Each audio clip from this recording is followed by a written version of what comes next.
नमस्कार विद्यार्थी मित्रांनो, मी विश्वनाथ तंबाके सर. आज आपण या व्हिडिओमध्ये इयत्ता 10वीतील इंग्रजी विषयातील युनिट 2.1 ही कविता आहे. कवितेचं नाव आहे यू स्टार्ट डाईंग स्लोली. म्हणजेच आपण हळूहळू आपले जीवन संपवून जात असतो, नष्ट होऊन जात असतो. चला तर मित्रांनो, या कवितेचा पहिला कडवा पाहूयात. If you do not travel, if you do not read, if you do not listen to the sounds of life, if you do not appreciate yourself, you start dying slowly.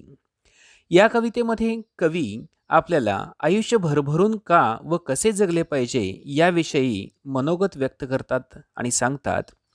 आपण जर प्रवास केला नाही, आजूबाजूचे जग पाहिले नाही, चांगले वाचन केले नाही किंवा सभोवतालचा आवाज ऐकण्याचा आणि समजून घेण्याचा प्रयत्न केला नाही, तर आपण खऱ्या अर्थाने जीवन जगलोच नाही असे म्हणावे लागेल. आपण स्वतःला ओळखलं नाही, स्वतःमधील गुणांची कधी कदरच केली नाही, तर आपली ओळख आपण हरवून जाऊ, आपले स्वत्व नाहीसे होत जाईल आणि आपण हळूहळू संपून जाऊ, नष्ट होत जाऊ असं कवी म्हणतात. चला या पुढील कडवं पाहूयात.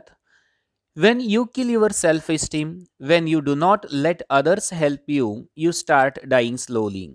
आपण जर आपलाच आत्मसन्मान जपलो नाही, स्वतःला कमी लेखत राहिलो, तर आपण आपले जीवन संपवत जाऊ असं म्हणतात. Next, if you become a slave of your habits, walking every day on the same paths, if you do not change your routine, if you do not wear different colors, or you do not speak to those you don't know, you start dying slowly.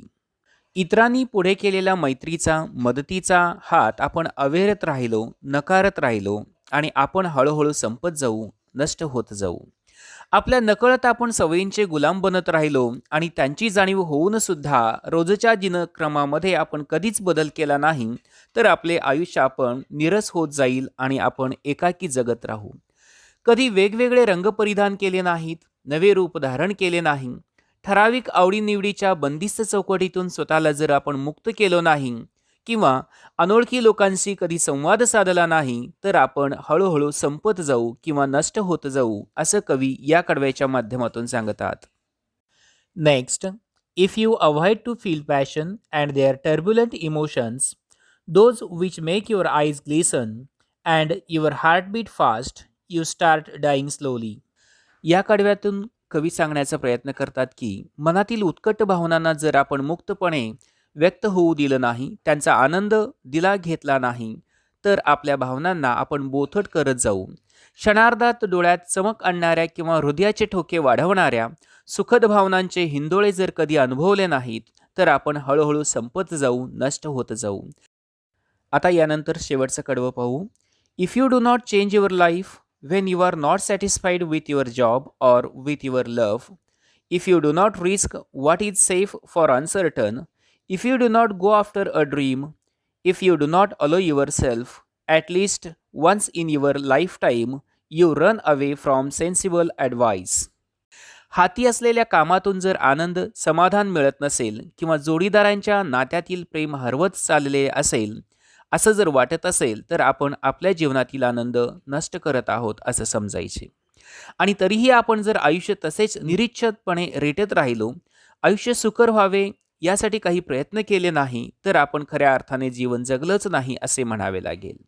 सुरक्षित आयुष्य जगताना कधी धोका पत्करायची हिंमत दाखवली नाही, स्वतःला अनिश्चित गोष्टींचे आव्हान दिले नाही किंवा कधी एखाद्या स्वप्नांचा पाठपुरावा केला नाही, तरी आपण अनेक उत्तम गोष्टी करण्यापासून स्वतःला वंचित ठेवू.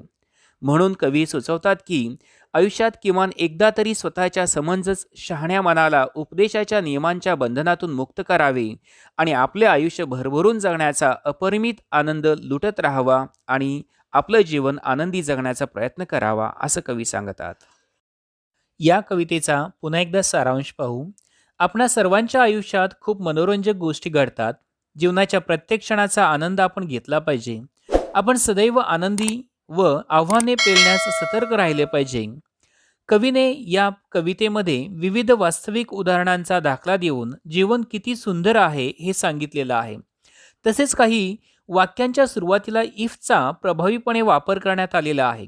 वाचकांना भ्रमंती करण्याचा सल्ला देण्यात आलेला आहे, जेणेकरून वेगवेगळी स्थळे लोक यांची माहिती आपल्याला मिळेल.